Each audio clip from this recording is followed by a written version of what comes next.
Welcome to 5 Day Snacks, your go to podcast for insights on thriving in dynamic and fast growing teams. Here, we aim to reflect, pause, and rethink our daily grind for a better, more human future. I'm your host Mansi, and today we are joined by a very special guest, Kshitij Shah. Kshitij is currently the founder and CEO of Digital Strategy Works, a consulting firm that works closely with founders, CXOs, and family offices on strategy, GTM, portfolio construction, and inorganic growth. Previously, he was part of the founding team at 314 Capital as principal. During his time there, the firm grew in AUM to more than $200 million. Prior to 314, he worked with EdCast, Atypon and VMware. Let's give a warm welcome to Kshitij Shah. Kshitij, thank you so much for being here and welcome to 5 Day Snacks podcast. Thank you so much, Mansi. Pleasure to be here. Likewise, to set expectations for our users, today we're going to delve into the intricacies of growth strategy. And given your impressive and very extensive track record with various startups and scale ups, I'm very excited to learn everything I can. Sure, happy to share as much as I can. Yes, absolutely. So let's start by reflecting before we delve into the more current and future scenarios. As you've had such an extensive journey behind you, are there any defining moments that significantly impacted your approach towards growth and scaling? I think the defining, there's been many, right? But when I moved from the Bay Area to Bangalore, to help build 314, there was an assumption with which that I was moving. I was moving with the assumption saying that, okay, I've worked in the Bay Area, worked with, startups in the Bay Area as well. And I have seen companies grow there, right? And of course, there, the last company that you mentioned, EdCast, I was helping building that from a very early stage as well. So there was an assumption that I know, a majority part of the playbook, right? Right. And the logical engineering training in UDrive says that, if you know some part of the playbook, if you repeat it, it should just work, right? So the theory was that if I moved to India and worked with companies and entrepreneurs in the same way, used that same playbook, it would help kind of scale. Very quickly realized within a few months that was not going to be true. Right. So in many ways, had to tear out that playbook to first principles, and almost think about building the book again from scratch. But I had individual chapters and see in what order the chapters were. And I think the humbling realization was that a lot of times there is an unsaid assumptions that the Bay Area entrepreneurs or founders would be smarter than the ones in our geography, and my observation was actually the opposite. Right, the Indian entrepreneurs in the Indian context, founders were actually much more smarter. 8 out of 10 times, there is not an idea that you can give them that they have not thought about before. Right. But the order in which and the phase of the company in which, and the life cycle of the company in which that idea can be executed or becomes relevant is very, very different. Right. And even within the same sector, I would say those kind of apply at very, very different times. Right. So yeah, you can call that a realization, saying that there is nothing like a golden bullet or a silver bullet of sorts. That makes sense. That is very interesting that you mentioned there that Indian entrepreneurs sort of proved to be a little more savvy, business savvy, if you'd say, compared to the people in Bay Area that you met.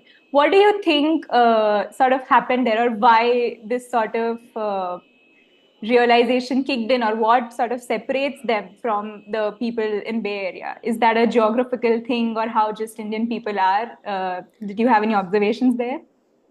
Just life experiences. Right. Right.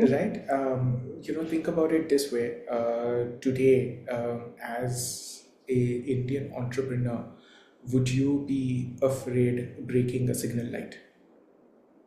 Right? A traffic light at the signal. Yeah. Right? Not really. Yeah, right? not really. Okay, you feel bad about it and you know that you shouldn't do it, right? But you know that if you broke it, somebody will stop you, they will make you pay a fine and they will let you go, right? And you can manage the fine in two ways, right? Formally and informally, both. right? And it's going to be a choice of what you want to choose to do at that point in time, right? You operate with this innate knowledge, right? That given a traffic signal violation, you will be able to pay a fine and you will be able to get through. Hence, you are able to take more risk, right? Think about it the same way, and think about it the same way, and imagine our entrepreneurs in the US confident about breaking traffic violations. Yeah, Right? They're not. they're not. Right? Yeah, And this is not an endorsement about breaking violations or anything like that, right? yeah. Or breaking rules or breaking signals. The point is the resilience is very, very high. Right? Those rules, of course, exist for a reason, and they should be adhered to for the general safety of the public as well. Yeah. But it's just that innately the Indian entrepreneur or the founder has this confidence saying that problem hoga, dekh lenge. Right. Yeah. I Right? absolutely So agree to that. they are not taken aback when they get stuck. Right? Yeah. And more importantly, when they do get stuck, because they have thought about it, they know who will be the right person to call in this situation. Right? Anytime Yeah. you get caught, right, you know who you're Who going to to call. call? It's going to be Yeah. a friend, it's going to be an uncle, it's going to be somebody who knows somebody, right? Yeah. And will kind of get you help out of that Yeah. situation. Right? Yeah.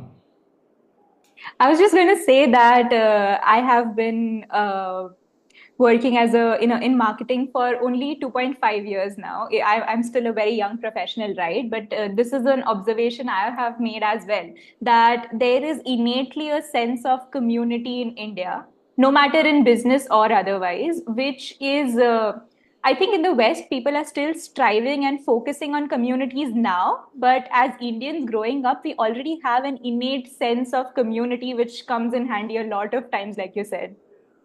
Yeah, and I think communities, friends, are, why are founders friends with other founders, right? Why are colleagues friends with other colleagues? You will see very few friendships between a founder and an employee, right? Yeah. The reason for that primarily is that friendships and bonds are made during misery together, right? So why do you have a best friend from college? Because you all suffered through the same misery of the same lectures and the same exams and the same vivas, Yeah. Makes sense. right? So yeah, same thing applies. Incredibly, yeah, that's a great observation, I must say. Reflecting further on the same and your journey a little bit, we talked about what sort of worked and the sort of approach to growth and scaling you took, which had a significant impact on how you perceive things, right? But can we talk about some scaling efforts that maybe didn't go as planned and what you learned from that? Like, if you could give me precise examples for that.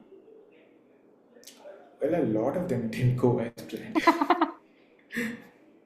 uh, yeah, almost nothing that I do works in the first attempt. Right. Almost nothing that I do works in the first attempt, to be honest. Right. Right? I don't know, which is a relevant example to share. Can you help me understand, like, for example, in marketing, right? Right. You think that building content and building backlinks will get you traffic, and then traffic will get you conversion, right? That never goes as planned. See, it never goes as planned, Yeah. right? So you Yeah. build a great landing page, you follow all SEO rules on all SEO checklist scorers, you will get top percentile scores, and you say, let's roll it out. Let's spend 5 lakhs in marketing, in digital marketing, and see where it goes. We are Yeah. expecting that at X CPC will get this much traffic, right? And almost never happens. I absolutely agree. That's first-hand experience speaking. Right, so you know the playbook, but you Yeah. always need to figure out, okay, what's actually going to work in that context, and what's Right. going to work, right? I think what people fail to realize is the bar to catch up with competition is very, very high, right?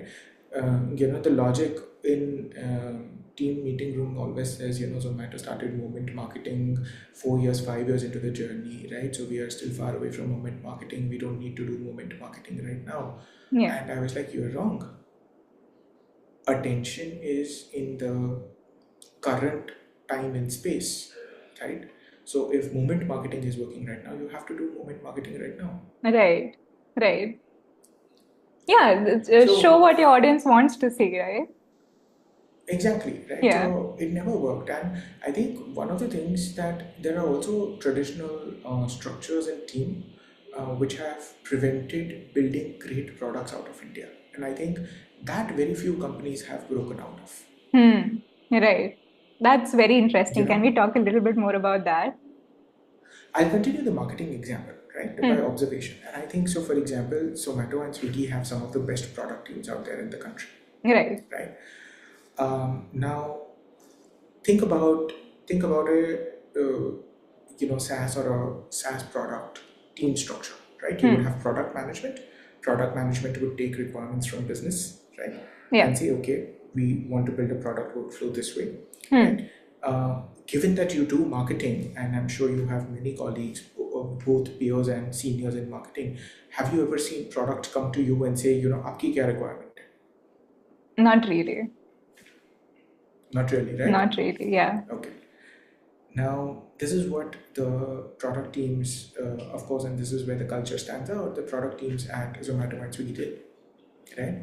Oh. When you open load Zomato and Swiggy even today, right? So let's say I'm opening Zomato right now, Hmm. right?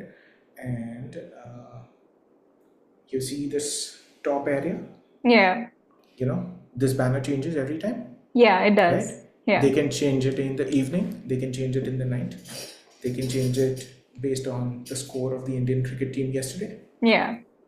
Absolutely. right? Yeah. Yeah. Um, Previously, if you had to do this, you would have to redeploy the app, Hmm. right? Because Right. the architecture was built in such a way that this was not accounted as dynamic marketing space. Hmm. Marketing was thought as a activity that is done outside of the Outside. primary product of the business, not inside the product of the business. Yes, I think it still very much is the case for 90% of the teams here. Very interesting.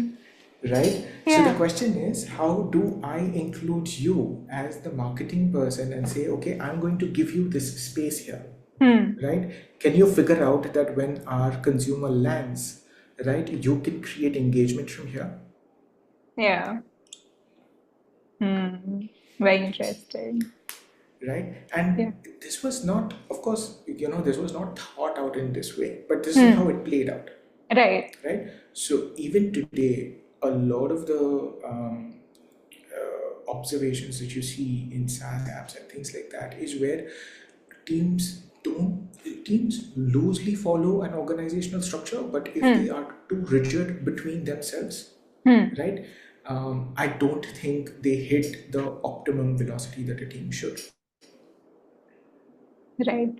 I And the absolutely clear agree. red flag is in a meeting if somebody says, "ये तो marketing department का काम है ना, ये हमारा काम नहीं है," so out of scope for us. Yes. Yes. The number of times I worked in the service agency before that, and the number of times I've heard that, it's very true. Yeah, and that goes to the extent of writing micro copy for the product. Hmm. Yeah. So what do you write for the buttons? What do you write for the text? What do you write for the welcome? What do you write for the loading screen? All of these are now well known, Yeah. right? But were not when they were being built. These teams essentially took a very different approach. Right. Makes sense. Yeah. Very insightful.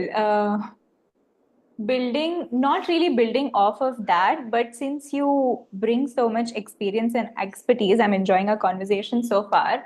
What would you say is and a sort of insightful approach to growth strategy for early stage companies that are aiming to achieve sort of significant growth? There is no insight that can really help you do the right thing, right? But Hmm. please understand that the most important thing is to figure out the wrong thing that it's not working very early on. Right. So if I continue the example with marketing, saying that ठीक है SEO नहीं हुआ, we spent 5 lakhs in the first month on digital marketing campaigns, it didn't work out, let's spend another 5 lakhs. Right, and see if it works. Right. The pushback is not to spend those another 5 lakhs for the second month, but to systematically document, saying that what did you do differently between the first month and the second month, and see whether it still works out or it doesn't work out. Right. Because without that documentation, there is a very high chance that at the team level they would keep operating and executing the same minute level details. Yeah, that makes sense. Experiment and document. Yeah, I think document more than you experiment, to be honest, right? So for example, if you started, right, how did you build your first database of lookalike audiences? Right. Right, what percentage of it worked, what percentage of it didn't work? Right, how do you make it better for the next month? Right. And everybody in marketing knows the open secret that lookalike audiences work the best in terms of conversion. Yeah. Right, so that's not an insight. The question is, what are those data sources? Yeah, that makes sense. And do you have access to them? Yeah, and do you have access to them? Yeah, absolutely. So I just wanted to know, now that you've been a building block of so many great companies and you're a founder of your own company, what role does leadership sort of play in navigating these challenges of rapid growth, and how should they cultivate it within their teams? I think, to be honest, today the single most important trait that a leader has to exhibit in day-to-day operations is not authority, is not competence, is not certainty, is operating by conviction. Right. And this is not dependent on the number of years, or this is not dependent on your designation. I think this is a trait that many people in the team can exhibit, and the more they do, the better. Is that move towards or operate in a way that keeps your momentum or increases your momentum. Right. If that means that you have to take a wrong decision and you don't have sufficient information, don't wait for additional information to make the right decision. Yeah, right. Like, right and highly accurate decisions are, I think, very, very overrated. Right. If it's not something catastrophic, they can always be reversed. The cost of taking 2 steps back and moving 5 steps forward, you've still made progress of 3 steps. Right. Yeah. If in a team, a leader continuously exhibits, directly or indirectly, the tonality or the approach of questioning, saying that, is this the right decision? Do we have 100% information? Are you sure? Yeah. I don't think those are good signals, right? Because what you're doing is you are slowly chipping away at the risk-taking capability of each individual within the team. Yeah. Rather than that, my suggested approach would be saying that, okay, go ahead and do this. Right? If it doesn't work out, you know how to reverse it. Yeah. Great, perfectly fine. Yeah. And hopefully it doesn't cost us too much money. Yeah. Yeah. Right? But I think that's more important, because then what ends up happening is slowly you are not delegating power. There's this traditional organizational structure, right? Delegation of power and delegation of roles and responsibilities and authority and things like that. You're not delegating any of those things as a leader. You're just delegating your confidence. Yeah. Yeah, that makes sense. And yeah, I'm like, Mati, fine. As long as you've made a mistake, which is worth 50,000 rupees, 1 lakh rupees, as a company, I'm okay to bear the cost. But next time, don't organize a meeting for this. Don't wait for my decision. It doesn't need to be a meeting. Do the thing that you think is the right thing to do.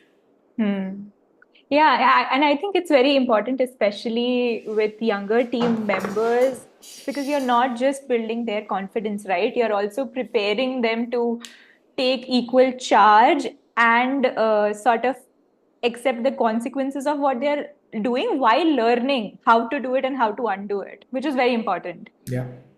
Right. Yeah. That's I think that's a great boost of confidence for people like me who are fairly relatively new. I'm telling you, I think measuring experience in years of age Hmm. is only a signal, but an incomplete one at best. Right. Right. Yeah. That makes sense.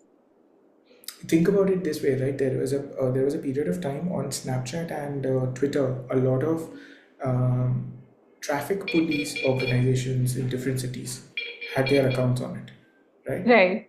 And they would be fantastic content. Hmm. They would Yeah. use pop culture memes and things like that, right? Yeah. And that would not have been possible without a bunch of interns who knew nothing but just to create content on social media. That's it. Yes, I agree. Yeah. Right. So somebody had to It's give them that free hand. yeah. And And I imagine do if some see senior yeah. IPS official set up a process saying that I will review your content before it goes out. Yeah. 90% of it would never have seen the day of the light. Yeah. But I do see this pattern with relatively newer startups now, especially that they have started inculcating this process of giving free hand to their employees and being like experiment and find out what happens. Because I always feel like when you do something out of curiosity, it's 1,000% more interesting for you, and the results, even if they don't come out as you want, they always come out in a way that you will build something off of it.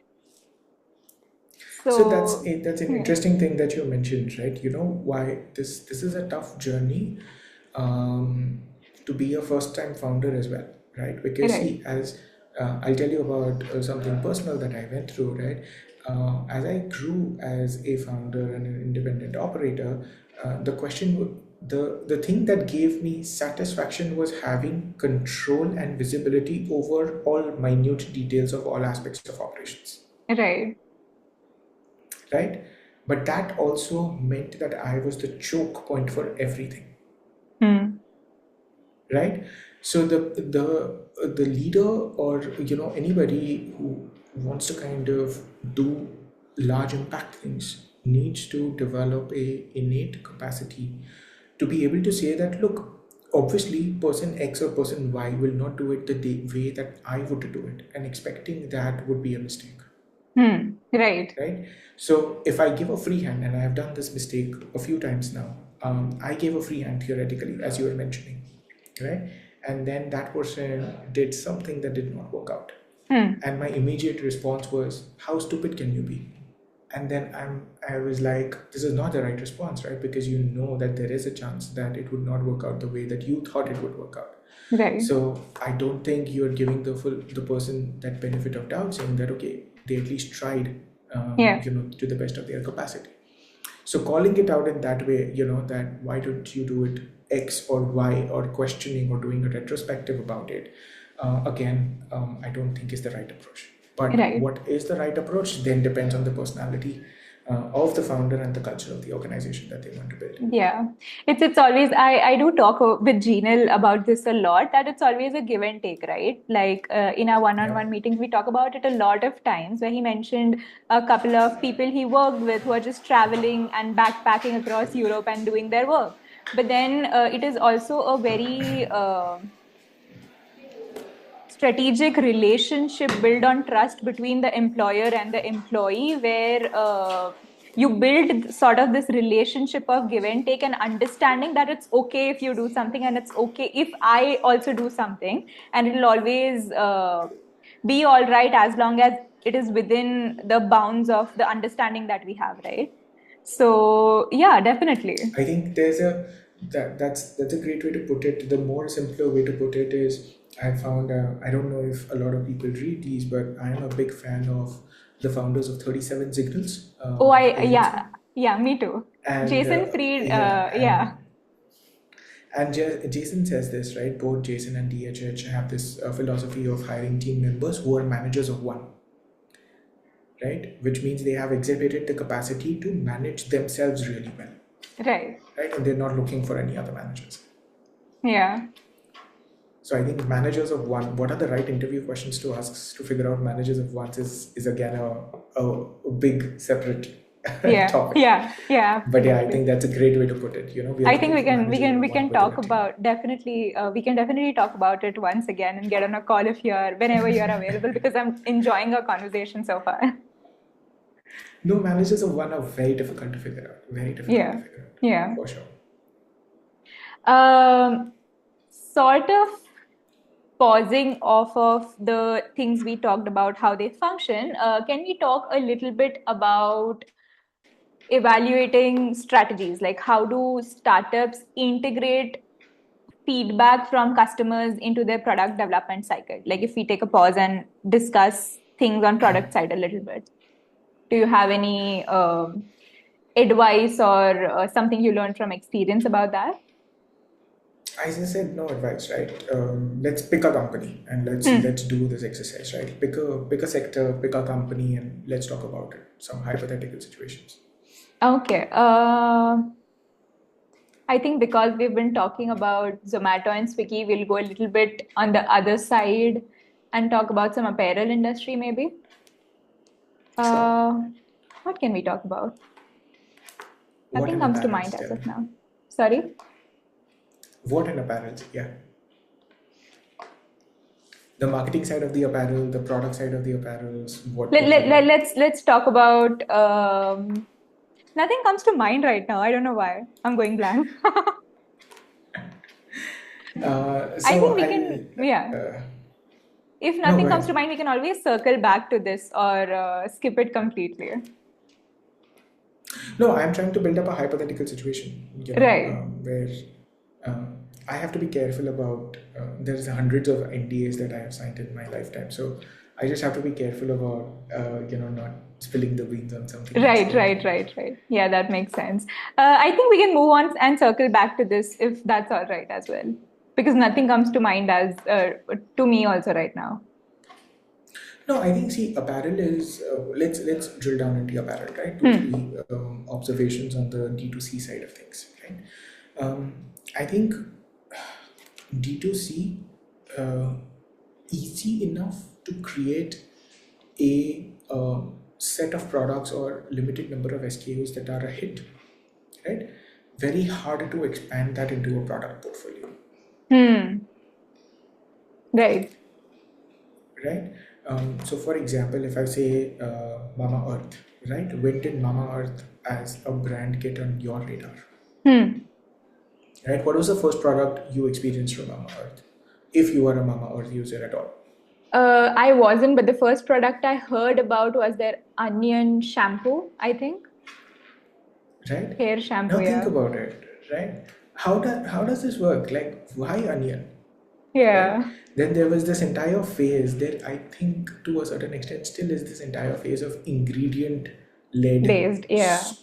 product Yeah. stories, Yeah. right? So there is onion, which catapulted Mama Earth into tremendous popularity, right? There is charcoal, Yeah. charcoal activated anything, right? Yeah. Which is a huge hit in certain segments of the population, Yeah. right? Then there is multani mitti of sorts, Yeah. right? Then on the food side of things, there are exotic ingredients, right? Truffle anything you can sell at 4x the price. Yes, absolutely. I think it's the same is happening with avocado right now. Yeah, same thing is Yeah. happening with avocado right Yeah. now, right? So there are these phases and trends that you of course need to tap into. But the question is, what did Mama Earth do after onion became popular? Hmm. What after onion, Right. right? And it's very easy. I think the most important thing to do in terms of strategic insight is to build a circle of feedback that is so honest with you, that they will constantly come and give you signals saying that you are on the down curve of this onion popularity, Hmm. Right. right? Because you just don't know that is that something that's not working in execution or is just onion saturated as a market now, Right. Right. That makes sense. right? And the flip side of the coin is, on in the early days, no matter how good friends you have, and these friends can be your college friends, your school friends, your office friends, other founders who are your friends, and so on and so forth. Your friends and family are absolutely the worst people to give you any feedback about anything that you're doing in life. Yes, I agree. 100% with you right there. Right, and it's actually a very tough thing to find a circle of people professionally who can give you very, very honest, critical feedback. Right. Yeah. Right, and I think that is invaluable. Hmm. If you can build that and if you can figure it out, and sometimes it can just be one person, Yeah. um, that's invaluable. Yeah. I follow this professional on LinkedIn called Wes Cow, if you've heard of her. She sort of talks about this a lot, that if you are lucky enough, you'll find a couple of mentors or colleagues or people that will tear your work to shreds, and that will be the best thing they'll ever do for you because you will learn a Yeah. lot from that. And it's very difficult to find people like that in your life. I've always said, in the entrepreneur that I wanted to become and the boss that I wanted to become, I have never found a great boss. Right. I mean, fortunately or unfortunately, fortunately in retrospect, unfortunate when I was living through it, I have Yeah. had terrible bosses at all times, right? Right. But the most important thing that I have learned from them is how did it make me feel when they treated me in a certain way? What was the outcome and how did it help me? Right. Right, and maybe they did the wrong thing, but sometimes I don't know a way out and I behave harshly with certain of my team members, so that they can learn from the experience, right, Right. and remind myself that my job is not to be liked by other people, Yeah. right. My job is to build a business and an engine that I have signed up for that can impact the world in a positive way, and hopefully somewhere down the line it create enough economic opportunity and wealth for everyone else. Right. Yeah, absolutely. Yeah. So before we let you go, where can our listeners learn more about digital strategy works and connect with you? Well, they can connect with me on LinkedIn and Twitter both. Happy to kind of spend time answering questions. Not able to publish too much about my work because of the 100 NDAs, that I may have signed. Right. Okay. Absolutely. That is absolutely all right. And thank you so much for joining us today. I had a great time, and I'm sure our listeners will learn a lot from this as well. So thank you for this session, Kshitij. Thank you so much. It was a pleasure, and thank you for having me. Absolutely. And thank you to our listeners as well for joining us on the 5 Day Snacks podcast. Until next time, remember to take a moment to reflect, pause, and rethink.